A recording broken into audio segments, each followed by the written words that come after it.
అందరికీ హాయ్ అండి. ఈరోజు ఒక మంచి రోటి పచ్చడి చూపించబోతున్నానండి. టేస్ట్ మాత్రం చాలా సూపర్గా ఉంటుంది. ఒక్కసారి ట్రై చేయండి. ఫస్ట్ పచ్చిమిర్చిని బాగా వాష్ చేసుకుని చిన్న చిన్న పీసెస్గా కట్ చేసుకోవాలి. తర్వాత ఒక ప్యాన్ తీసుకుని పచ్చిమిర్చి అండ్ ఒక టమాటా, 3 ఎల్లుల్లిపాయలు, కొంచెం చింతపండు, 2 టీ స్పూన్లు ఉప్పు, కొంచెం జీలకర్ర అన్నీ వేసుకుని తర్వాత స్టవ్ ఆన్ చేసుకుని ఆయిల్ కూడా కొంచెం వేసుకోవాలి. స్పైసీని ఇష్టపడే వాళ్ళు ఈ రోటి పచ్చడి మాత్రం సూపర్గా ఉంటుందండి. పచ్చిమిర్చి కొంచెం ఎక్కువ క్వాంటిటీ తీసుకోవాలి అండ్ టమాటా మాత్రం ఒకటే తీసుకోవాలి. అప్పుడప్పుడు మధ్యలో తిప్పుతూ ఉండాలి, కింద అడుగంటకుండా.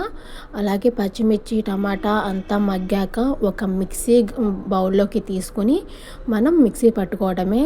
లేదు రోట్లో చేసుకుంటాము అనుకునే వాళ్ళు రోట్లో కూడా చేసుకుంటే చట్నీ మాత్రం టేస్ట్ సూపర్గా ఉంటుందండి. చాలా స్పైసీగా కూడా ఉంటుంది.